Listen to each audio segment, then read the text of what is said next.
Alright everyone, and we're back here. Today we are talking about the Minnesota Wild and can the Wild realistically win a Stanley Cup with the revamp roster slash young team one day? Because it is a young team, but has been changed so much this direction that Bill Guerin has. It's a revamped roster for sure.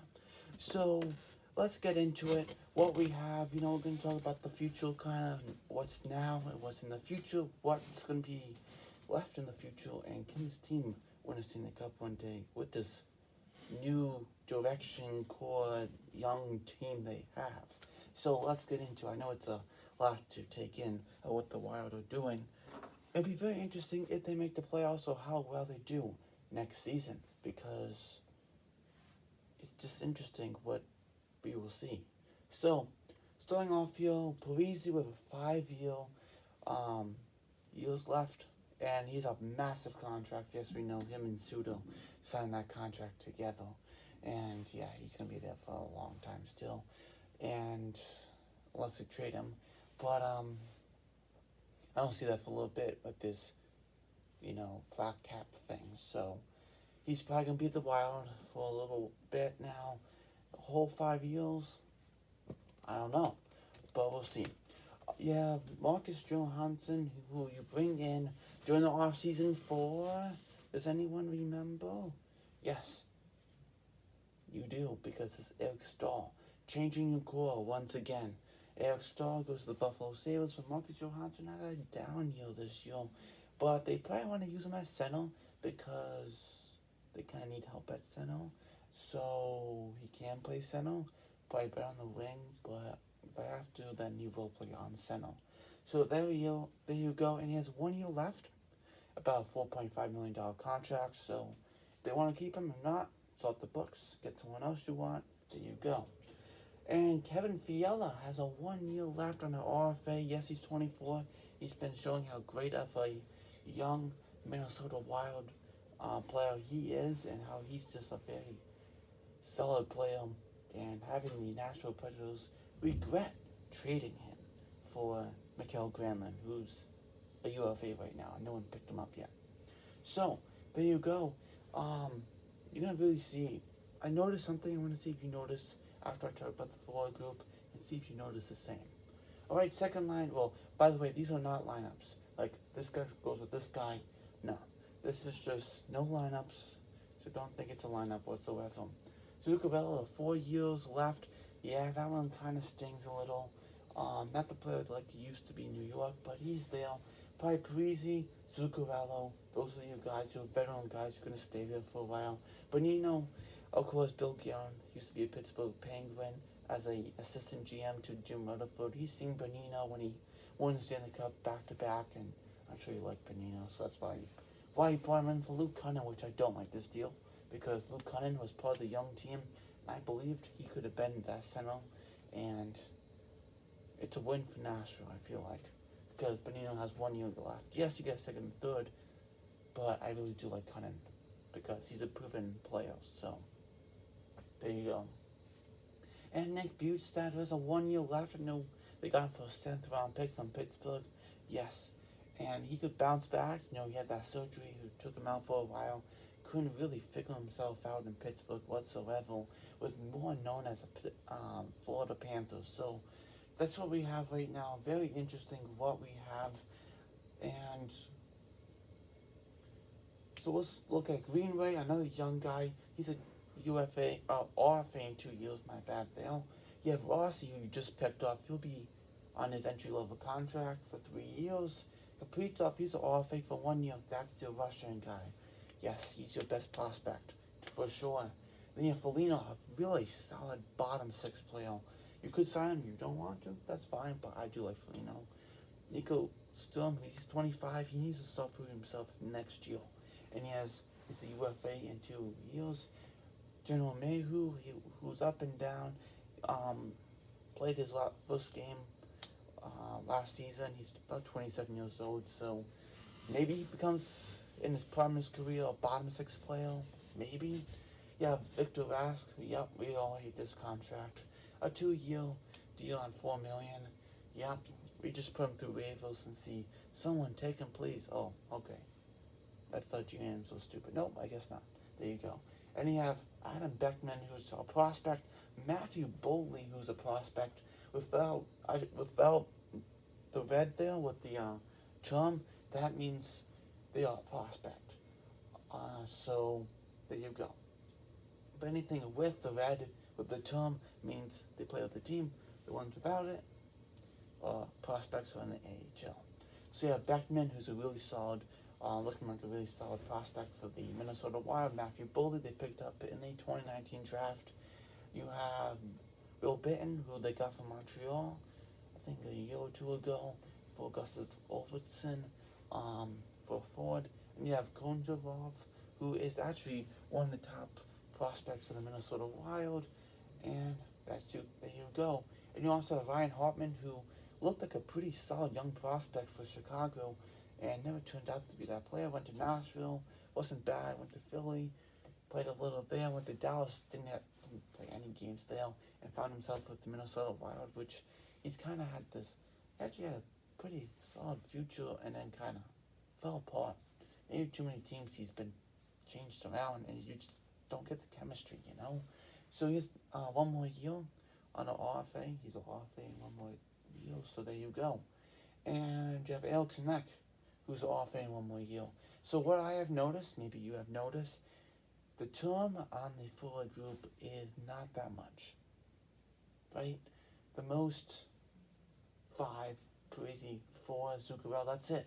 A lot of ones, either it's a UFA or RFA. So this team is going to change a lot more than what it is right now. So, on the other hand, it's different for that blue line. Let's talk about that amazing blue line. Yeah, Ryan Suter, who has 5 years left, yes. When Parisi ends his contract, Suter will also. Now, we also have Spurgeon, who signed his contract, yes, 7 years left on $6 million. Yes, he's going to be there for quite a while, and he wanted to stay with the Wild, so there you go. And you have Jonas Brodin for an 8-year contract. I know a 7-year extension, but next year will be his last year on that $5 million or that contract he had, and then the year after we'll start that $6 million for 7 years. But right now in total, for starting the 2020-2021 season, he has 8 years in Minnesota. That's a pretty locked up blue line. Looking at Matt Dumper, he has 3 years until he's a UFA. Carson Saucy, who has 3 years until he's a UFA. Craig Batterin, he is a UFA next year, and so is Hunt. So there you go. A pretty locked up blue line. And I know some had Dump on the block, but I gotta say I love that top 4. It's absolutely fantastic, and it's probably not going nowhere. 3 out of the 4 guys going nowhere. Maybe Dumpa gets picked up in the Seattle expansion draft, but there's also a way you can protect all 4 of those defensemen. There you go. So, you can save all 4 of them. Flying fans to be like, I want one of your top 4. Nope, you can't. Preferably Dumpa? Nope. Because all 3 of the 4 players there have no trade clauses, meaning Matt Dumpa does not have no trade clause. So that's a pretty solid blue line, not going nowhere.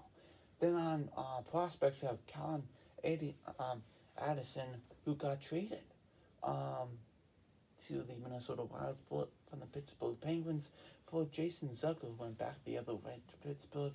You have Philip Johansson there, who's a solid defenseman, a prospect for the Minnesota Wild.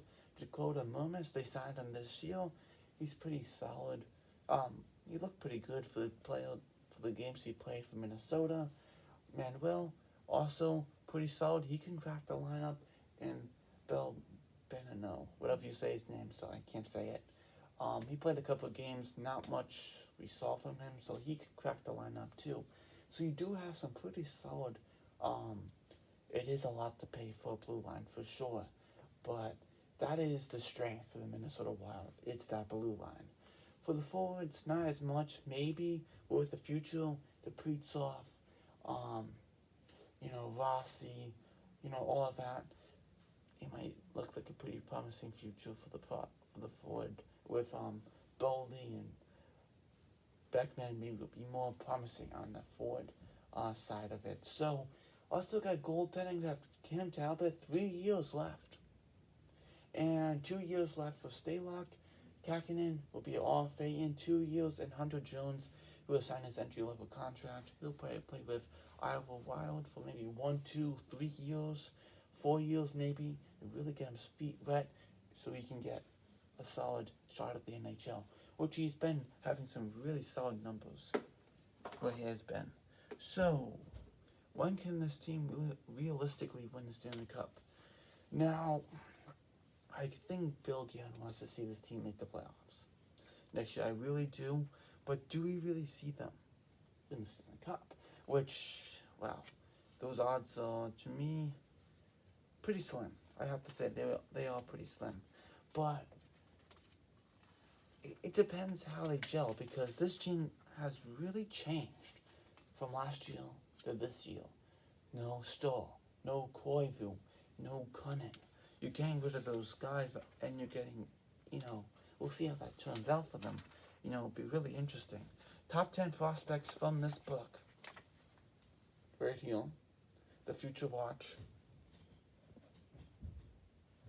For the Hockey News, this is before the 2020 draft, just to let you know. Top 10, Philip Johansson, a D-man. Number 9, Fitchelov, who's a left winger. I didn't put him on the board.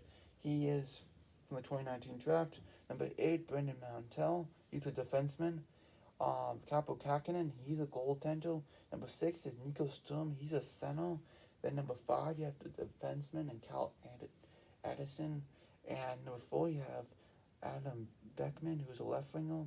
You have number 3 is Alex Konjalov, who's a center from the QMJHL. And then number 2, you have Matthew Bowley, who's in Boston College right now. And you have Phil Kaprizov as your number 1. He was in SKA Moscow, Russia, in the KHL. So that's your top 10 prospects after the deadline.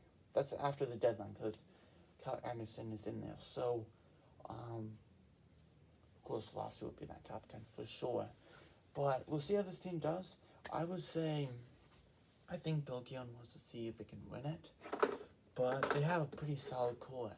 And defense, hasn't touched whatsoever. Forwards, it's going to change still. Even the next year, it's going to change a lot. Between Ipanino, Marcus Johansson, guys like that, move on. Someone's got to come back in, and thinking Vossi will get a shot at the NHL this year, seeing how he does. I'm going to say, with this team,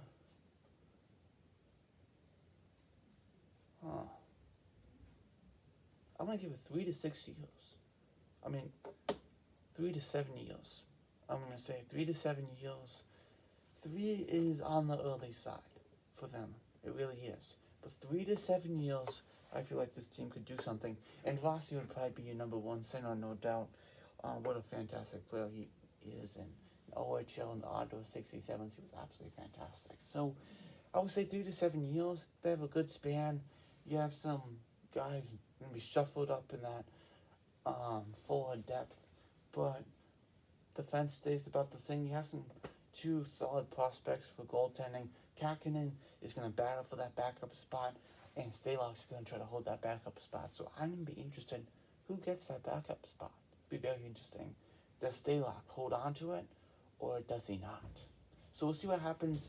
Like the video, ring the bell, comment, share, enjoy your day, and this is NHL News Sports. Let's try to hit 400 subs, and goodbye.